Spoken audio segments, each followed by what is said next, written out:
আজকের রেসলম্যানিয়াতে আমাদের জন সিনা 17 time world champion তো হয়ে গেল, কিন্তু যেভাবে ডাব্লিউডব্লিউ ম্যাচটাকে আর পুরো রেসলম্যানিয়াকে বুক করেছে তারপর থেকে এখানে ট্রিপল এইচ আর রককে কিন্তু ফ্যান্সরা বেশ ভালো মতো রগড়াচ্ছে টুইটারেতে। আর আমি তো বলবো একদম ফ্যান্সরা ঠিক কাজ করছে, এদেরকে এরকমই করা উচিত, এরা এটারই যোগ্য।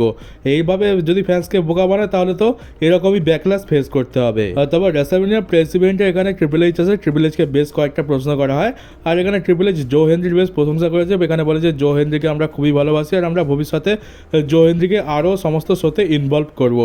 আর জো হেনরির যেরকম বুকিং দেখতে পেলাম রেসলম্যানিয়াতে, ম্যাচটা 2 মিনিট হয়তো বড় জোর চলেছে, মানে একদম ডিস্ট্রয় করে দিয়েছে র্যান্ডি অর্টন। মানে টিএনের ওয়ার্ল্ড চ্যাম্পিয়ন একটু তো সম্মান দিতে পারতো, এখানে তো টিএনের বেইজ্জতি করার জন্যই জো হেনরিকে ডাকা হয়েছে যা দেখতে পাচ্ছি।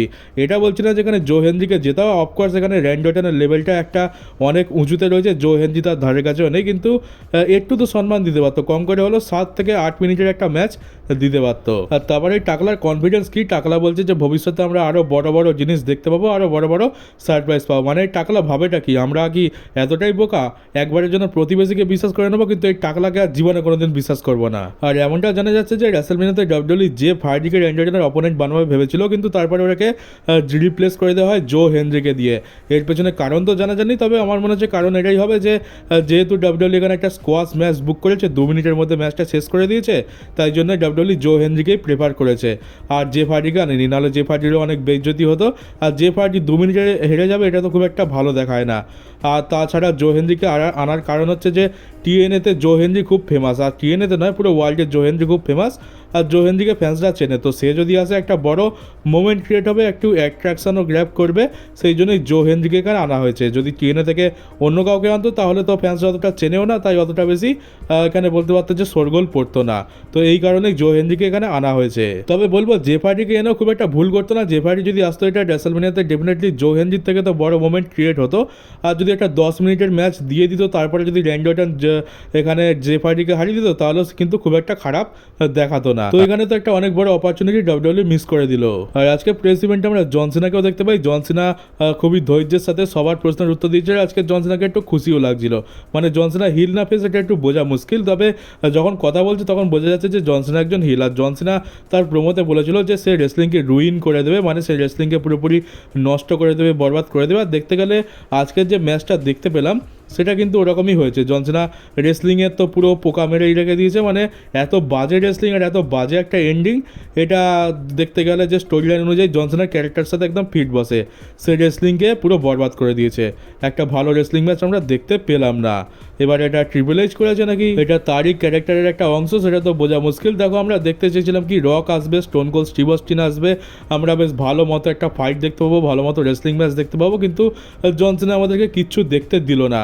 আমরা ইন্টারফারেন্সের নামে ট্র্যাভিস স্কটকে পেলাম যে 1 ঘন্টায় একটা পায়ে করছে, আর তারপরে জন সিনার এন্ট্রান্সের সময় আমরা পুরো ব্ল্যাক হয়ে যায়, দেখতে পাই যে ক্রাউড সব কিছু লাইট ফাইট অফ হয়ে যায়, শুধুমাত্র জন সিনার নামটা সাদা অক্ষরে লেখা ছিল। তো এখানে জন সিনার একটা ভালো এন্ট্রান্স আমরা দেখতে চেয়েছিলাম, সেটাও জন সিনা নষ্ট করে দিচ্ছে, রুইন করে দিয়েছে। তো দেখতে গেলে জন সিনার ক্যারেক্টারের সাথে এটা তো একদম ফিট বসে, জন সিনা প্রত্যেকটা জিনিসকে এবার বরবাদ করে দেবে। আর এখানে জন সিনা তার ইন্টারভিউতে এটাও বলে দেয় যে এবার থেকে এই কালকের যে আছে তারপর থেকে আমরা তাকে যেখানে যেখানে দেখতে পাবো সে কিন্তু রেসলিংকে পুরোপুরি রুইন করবে, মানে বরবাদ করবে। তো জানি না আর কত খারাপ জিনিস আর ডিসঅ্যাপয়েন্টিং জিনিস দেখতে পাবো। এটা তো হয়ে গেল তার ক্যারেক্টারের বিষয়, কিন্তু দেখতে গেলে আমি তো খুব খুশি, কারণ জন সিনাকে আমি অনেক দিন ধরে 17 টাইম ওয়ার্ল্ড চ্যাম্পিয়ন হতে দেখতে চেয়েছিলাম, আর সেটা সে ফাইনালি করে দিয়েছে। তো জন সিনাকে কংগ্রাচুলেশন আমার তরফ থেকে। আর আশা করবো ডাব্লিউডব্লিউ তাকে স্ট্রং বুক করবে, যেহেতু জন সিনা একজন হিল তাহলে সে ভালো বুকিং পাবে আর ভালো ভালো স্টোরি লাইনও দিতে পারবে, যেটা ফেস হিসাবে একটু মুশকিল তো ছিল, কিন্তু এখন যেহেতু জন সিনা হিল তাই এটা নিয়ে আর সেরকম কোনো টেনশন নেই। দেখা যাক কালকের মানডে নাইট ড্রতে আমরা কি দেখতে পাই, জন সিনার নেক্সট স্টেপ কি হয়। আর এই রেসলম্যানিয়াতে ড্রু ম্যাকিন্টায়ারও আলাদা মুডে রয়েছে। এখানে ম্যাচ জিতে যাওয়ার পর সে এখানে টুইট করে যে স্টিল বোর্ড অ্যাট ওয়ার্ক লল, মানে আমি এখনও বোর হচ্ছি কাজেতে এসেও, আমি ঘরেতে তো বোর হচ্ছিলাম আর ডাব্লিউডব্লিউতে কাজে এসেও বোর হচ্ছি। মানে এখানে ডেমান প্রিস্টের সাথে যে ম্যাচটা রেসলম্যানিয়াতে হয়েছে সেখানে ওটা তো ড্রু ম্যাকিন্টায়ারের কাছে কোনো ব্যাপারই নয়, ওই ম্যাচটা লড়ে ড্রু ম্যাকিন্টায়ার আরও বোর হয়ে গেছে, এটা ড্রু ম্যাকিন্টায়ার বলতে চাইছে। আর তাছাড়া ম্যাচের মাঝখানে আমরা দেখতে পেয়েছিলাম যে একজনের হাত থেকে মোবাইল ফোন নিয়ে সেখানে একটা সেলফিও তুলেছিল। ওটা কে আমি তো জানি না, ওটা ড্রু ম্যাকইন্টায়ারেরই ফিট করা লোক হবে ডাব্লিউডব্লিউই তরফ থেকে। আর সেই যে সেলফিটা তুলেছিল সেই সেলফিটাই এখানে তোমরা দেখতে পাচ্ছ। আর এবার জেউসোর কপালে দুঃখ আছে, কারণ জেউসোকে এখানে ডাব্লিউডব্লিউই অনেক বড় বিপদে ফেলে দিয়েছে। জেউসো সব জায়গা থেকে ব্যাকল্যাশ তো পাচ্ছে কালকের থেকে। আর ইউটিউবেতে জেউসো জেতার যে ভিডিওটা ডাব্লিউডব্লিউই ছেড়েছিল সেখানে 75% ডিসলাইক পাচ্ছি, মানে 100খানা লাইক হলে তার মধ্যে 25খানা লাইক আর 75খানা ডিসলাইক। তো বুঝতেই পারছো কত বেশি হেট করা হচ্ছে জেউসোকে। আর এটা নিয়ে ফ্যান্সরা একদমই খুশি নয়। আর এক তো ছিল যে জেউসোকে চ্যাম্পিয়ন হতে কেউ দেখতে চাইছিল না, তার উপরে ডাব্লিউডব্লিউই কী করেছে যে গান্থারকে যেভাবে হারিয়েছে তার ফলে ফ্যান্সরা আরও বেশি রেগে গেছে। গান্থারকে ডাব্লিউডব্লিউই ওইভাবে হারিয়েছে, এটা ফ্যান্সরা একদম পছন্দ হয়নি। আর এক তো জেউসোর উপর সবার রাগ ছিলই, উল্টে ডাব্লিউডব্লিউই তাকে রয়্যাল রাম্বল জিতালো, চ্যাম্পিয়ন বানালো, আর রেসলমেনিয়াতে গান্থারের ক্যারেক্টারটা পুরোপুরি ডিস্ট্রয় করে দিল। এটা ফ্যান্সরা একদমই সহ্য করছে না। কালকের মানডে নাইট রাতে দেখবো যে ফ্যান্সদের রিয়াকশান কেমন হয়, কারণ আমরা দেখেছি সোশ্যাল মিডিয়াতে একরকম রিয়াকশান আর এরিনাতে আমরা আরেক রকম রিয়াকশান দেখতে পাই। এরিনাতে তো আগে কিছুদিন আগে পর্যন্ত জেউসোকে খুবই সাপোর্ট করা হতো, কিন্তু তারপরে সেটা আমরা 50-50 দেখতে পাই। অর্ধেকজন জেউসোকে সাপোর্ট করে, অর্ধেকজন জেউসোকে সাপোর্ট করে না। আর এইবারে দেখতে পাবো যে কালকের মানডে নাইট রাতে আমরা কী সিন দেখতে পাই, এখনও কি 50-50 সাপোর্ট থাকবে নাকি একেবারে একতরফা হেট দেখতে পাবো। আর রেসলমেনিয়া নাইট ওয়ানের মেইন ইভেন্টটা তো এই বছরের রেসলমেনিয়াটাকে বাঁচিয়ে নিল, মানে বাঁচিয়ে তো নেয়নি, সবাই হেট তো করবে, শুধুমাত্র ওই একটা ম্যাচই সবাই মনে রাখবে। আর ওই ম্যাচটাতে আমরা পল হেমানের কী কাজ তো দেখেই নিয়েছি। পল হেমান এমন একজন ব্যক্তি হয়ে গেছে যাকে বিশ্বাস করা খুবই, মানে বলতে পারো যে নিজের পেছনেই নিজে বাঁচ নেওয়ার মতো। পল হেমানের কাজ কি আমরা দেখছি, মানে পল হেমানের যদি রেকর্ড তুলে দেখে নাও, অনেক বছর বহু বছর আগে সেই ব্রক লেসনারের ক্যারিয়ারের শুরুর দিকে সে ব্রক লেসনারকে বিট্রে করেছিল, তারপরে সিএম পাংকে বিট্রে করে ব্রক লেসনারের কাছে যায়, তারপর ব্রক লেসনারকে বিট্রে করে রোমানের কাছে যায়, তারপর রোমানকে বিট্রে করে আবার ব্রকের কাছে যায়, তারপর আবার ব্রককে বিট্রে করে রোমানের কাছে যায়, আবার দেখতে পেলাম যে এখন রোমানকে বিট্রে করে সিএম পাংকের কাছে গেল, সিএম পাংকে বিট্রে করে রোমানের কাছে গেল, আর সবার লাস্টে রোমানকে বিট্রে করে সেথ রলিন্সের কাছে চলে গেল। আর আমি তো অবাক হব না পরের বছর রেসলমেনিয়াতে যদি সেথ রলিন্সকে লো ব্রো লাগে অন্য কারোর সাথে চলে যায়। পল হেমানের এমন একটা ক্যারেক্টার যাকে একদমই বিশ্বাস করা যায় না। এদের মানে পুরো কনফিউজ তো হয়ে যাবে, এতজনকে বিট্রে করেছে এত পালা করে, আমি তো নিজেই কনফিউজ হয়ে রয়েছি। আর রেসলমেনিয়াতে তো কোডি রোডস হেরে গেছে, কিন্তু কোডি রোডসের জন্য ভালো খবর হচ্ছে যে এটা কোডি রোডসের ভালোর জন্যই হয়েছে। এবার আমরা কোডি রোডসকে আরও স্ট্রং বুকিং পেতে দেখতে পাবো, তাকে ডাব্লিউডব্লিউই আরও স্টোরি লাইনে ইনভেস্ট করবে। আর তোমরা যারা ভাবছো যে এখানেই কোডি ফিনিশ হয়ে গেছে, না, কোডির এখান থেকে বলতে পারো যে আরেক ধাপ ওপরে যাবে। এবারে কোডি আরও বড় বেবি ফেস হয়ে বেরোবে, ডাব্লিউডব্লিউই তাকে আরও ভালো বুক করবে আর ভালো করে বিল্ডও করবে। বিল্ড তো অলরেডি করা আছে, শুধুমাত্র ঠিকঠাক প্ল্যানে এক্সিকিউট করা দরকার। আর এই রেসলমেনিয়া থেকে তো এটা একদম পরিষ্কার যে সেথ রলিন্স আর কোডি রোডসের ভবিষ্যৎ এখন ডাব্লিউডব্লিউইতে বেশ উজ্জ্বল, তারা ভালো বুকিংও পাবে আর চ্যাম্পিয়নশিপও ভবিষ্যতে জিতবে। কিন্তু আরেকজন আছে যার কপালে দুঃখ আছে, এবার তার ক্যারিয়ার ধীরে ধীরে খারাপের দিকেই যাবে, সেটা একটু পরে বলছি। আর জনসনের যে মুভটা রয়েছে সাবমিশন মুভ এসটিএফ, যেটার নাম এককালে ছিল এসটিএফইউ, এখানে এফইউ মানে কি সেটা তো আর বলে দিতে হবে না তোমাদেরকে। তো এই রেসলমেনিয়াতে দেখলাম এসটিএফ এর যে নামটা রয়েছে ওটাকে আবার আগের মতো এসটিএফইউ করে দেওয়া হয়েছে। তো এবার থেকে আমরা ওটাকে এসটিএফইউ নামেই চিনবো, যেটাকে আমরা আগে চিনতাম। এবারে রেসলমেনিয়ার মেইন ইভেন্টে আমরা Rock, Stone Cold Steve Austin কাউকে তো দেখতে পেলাম না, কিন্তু স্টোন কোল্ড স্টিভ অস্টিনকে ডাব্লিউডব্লিউই রেসলমেনিয়ার মেইন ইভেন্টের ম্যাচের আগে বুক করেছিল। সে গাড়ি নিয়ে আসে শুধুমাত্র ফ্যান্সের একটা ভালো মোমেন্ট দেওয়ার জন্য, তারপর সে বিয়ার খায়, যেমনটা আমরা স্টোন কোল্ডের সেগমেন্ট থেকে সাধারণত দেখে থাকি। তো ওখানে একটা বচ হয়ে যায় যে সে গাড়িটা খুব জোরে রিং সাইডে ঘুরিয়ে চালাচ্ছিল, আর সে ব্যারিকেডে গিয়ে ধাক্কা মেরে দেয়। ওখানে একজন মহিলা বসেছিল, সে ভয় পেয়ে পেছন দিকে পড়ে যায়। তারপরে এখানে স্টোন কোল্ড স্টিভ অস্টিনের সেগমেন্টটা শেষ হয়ে যাওয়ার পর নিক খান আর স্টোন কোল্ড স্টিভ অস্টিন গিয়ে সেই মহিলাটাকে চেক করছিল, তোমরা ফটো দেখতে পাচ্ছ। তো মনে হচ্ছে এই এত বছরে এইবার স্টোন কোল্ড স্টিভ অস্টিন একটা বচ করে ফেলেছে, নাহলে তো একদম ভাই করে ঘুরিয়ে চলে যায়। আর এবারে হয়তো একটু ডিসব্যালেন্স হয়ে গিয়ে সোজা ব্যারিকেডে ধাক্কা মেরেছে। কপাল ভালো যে স্পিড বেশি ছিল না, নাহলে কিন্তু ব্যারিকেড ভেঙে ঢুকে যেতে পারতো। আর আমাদের 16 time world champion Ric Flair জন সিনাকে তার 17 টাইম ওয়ার্ল্ড চ্যাম্পিয়নের ভিক্টরি নিয়ে কংগ্র্যাচুলেট করেছে, শুভেচ্ছা জানিয়েছে। আর এইবারে রেসলমেনিয়াতে তো মনে হচ্ছে সব থেকে খারাপ রিক ফ্লেয়ারের জন্যই গেছে। প্রথমে তো নাইট ওয়ানে তার মেয়েকে টিফনি স্ট্র্যাটন হারিয়ে দিল, আর রেসলমেনিয়া নাইট 2তে জন সিনা তার রেকর্ডটাও ভেঙে দিল। আর সে মেন ইভেন্ট ম্যাচের মধ্যে একটা রোল চেয়েছিল, কিন্তু ডাব্লিউডব্লিউই তাকে সেই রোলটাও দিল না। আর রিক ফ্লেয়ার কি এখানে ট্র্যাভিস স্কট ছাড়া তো কাউকে কোনো রকম রোল দেওয়াই হয়নি। আর এবার চলো রোমান রেন্সকে নিয়ে কথা বলা যাক। রোমান রেন্সের এই রেসলমেনিয়াটা তো খুবই খারাপ গেল। আর তারপরে আমি দেখতে পাচ্ছি যে আজকে সকালবেলা আমি যে রিভিউ ভিডিওটা পোস্ট করি, তারপর সেখানে কমেন্ট বক্সে অনেকে লিখছে, মানে অনেকে কি শুধুমাত্র রোমান ক্রাই বেবিসরা লিখছে যে হ্যাঁ রেসলমেনিয়া ভালো কেন লাগবে, কারণ কোডি তো হেরে গেছে, কোডি যদি জিততো তাহলে তোমার রেসলমেনিয়াটা ভালো লাগতো। তো এদের কথাবার্তা থেকে বোঝা যাচ্ছে যে এদের আইকিউ কত আর এদের বোঝার ক্ষমতাটা কেমন। হ্যাঁ ঠিকই বলেছো, কোডি হেরে গেছে বলে আমার খারাপ লাগছে, ঠিক যেমনটা আগের বছর তোমাদের খারাপ লেগেছিল রোমান হেরে গেছে বলে রেসলমেনিয়াটাকে তোমরা বলছিলে সব থেকে বেকার রেসলমেনিয়া, কিন্তু অন্যদের কাছে ওইটা হচ্ছে রেসলমেনিয়ার সব থেকে বেস্ট মেন ইভেন্ট। তো এখানে তো কিছু বলারই নেই। আর তাছাড়া আমি কয়েকদিন আগে বলেছিলাম যে ইউএসএতে একটা স্টাডি হয় যেখানে আমরা এটা দেখি যে বাকি যে সমস্ত স্পোর্টস রয়েছে তার থেকে ডাব্লিউডব্লিউই ফ্যান্সদের আইকিউ বেশি।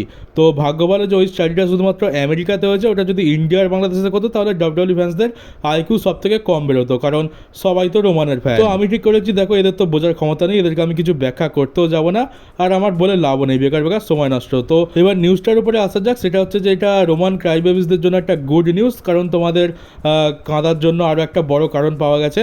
কারণ সেটা হচ্ছে যে রোমানের বুকিং এবার আরও দিন আরও খারাপ হয়ে যাবে। আমরা রেসলম্যানিয়াতে দেখলাম তাকে বিট্রে করা হলো, তাকে পিন করা হলো, একদম ভিখারি হয়ে রিং থেকে বেরিয়ে গেল রোমান রেন্স, আর রোমানের কাছে আর কিচ্ছু নেই। আগের বারে চ্যাম্পিয়নশিপ গেল, এবারে পল হেমান গেল, এখন শুধু রয়েছে উলাফালা মালাটা। আর রোমানের বুকিং এবার আরও খারাপ হবে এই জন্য বলছি, কারণ দেখো এখন তো পুরোপুরি পরিষ্কার হয়ে গেছে যে রোমান বড়জোর আর 2 বছর কিংবা 3 বছর ডাব্লিউডব্লিউতে থাকবে, তারপর সে রিটায়ার হয়ে যাবে। আর তাছাড়া সে আরও ম্যাচেস কমিয়ে দেবে, আরও অ্যাপিয়ারেন্স কমিয়ে দেবে, যার মানে হচ্ছে যে আমরা 3 বছরে খুব বড়জোর 8খানা কিংবা 10খানা কিংবা তারও কম ম্যাচেস দেখতে পাবো। তো ডাব্লিউডব্লিউ এবারে কিন্তু রোমান রেন্সকে একেবারে নিংড়ে নেবে। আমরা এবার এটাই দেখবো যে রোমান রেন্স এবার তার বেশিরভাগ ম্যাচেসগুলো হারছে, কারণ ডাব্লিউডব্লিউ রোমান রেন্সকে দিয়ে বাকি সুপারস্টারদের পুশ করাবে। আর আমরা রেসলম্যানিয়াতে দেখতে পেলাম যে সেথ রলিন্সের সাথে তার একটা স্টোরি লাইন শুরু হবে, এটা তো হতেই হবে, যেহেতু পল হেমান এখানে বিট্রে করে রোমানকে বিট্রে করে সেথের কাছে গেছে। তো এখান থেকে তো কনফার্ম যে আমরা ভবিষ্যতে রোমান ভার্সেস সেথ রলিন্সের একটা স্টোরি লাইন দেখতে পাবো। আর সেইখানে রোমানের খুব খারাপ অবস্থা হবে, কারণ এখানে এবার এতদিন ধরে রোমান হিল হিসাবে যে কাজগুলো করে এসছে বাকিদের সাথে, সেই একই কাজ সেথ রলিন্স রোমানের সাথে করবে। রোমানের অবস্থা এবার খুবই খারাপ হতে চলেছে। আর যেহেতু পল হেমান রয়েছে তো বুঝতেই পারছো স্টোরি লাইন এখানে কোন লেভেলে যেতে পারে। আর যেহেতু এখানে সেথ রলিন্স একজন হিলার, তাকে স্ট্যাবলিশ করতে হবে, আর সে ভবিষ্যতে ডাব্লিউডব্লিউর ফিউচার। তো এখানে সেথ রলিন্সকে খুবই স্ট্রং বুকিং করা হবে, কারণ রোমান তো 3 বছর থাকবে বড়জোর, কিন্তু সেথ রলিন্স এখনও কম করে 7-8 বছর তো কাটিয়ে যাবে ডাব্লিউডব্লিউতে। তাই এখন সেথ রলিন্সকে ডাব্লিউডব্লিউ ভালো বুকিং দেবে। আর তার উপরে আরও বড় একটা জিনিস হচ্ছে যে রোমানের ফ্যান্সরা তো কোডির ভালো একদম দেখতে পারে না, কিন্তু কোডির এবারে ভবিষ্যৎ উজ্জ্বল হতে চলেছে।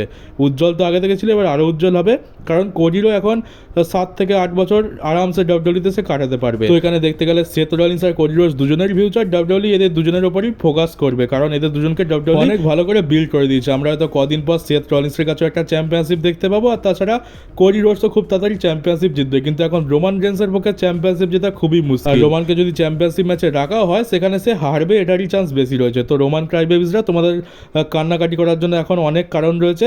আর এই শেষ 3 বছর রোমানের ফ্যানদের জন্য খুবই খারাপ হতে চলেছে। যারা রেসলিং বোঝো তাদের কথা বলছি, রোমান ফ্যানদের জন্য খারাপ হতে চলেছে।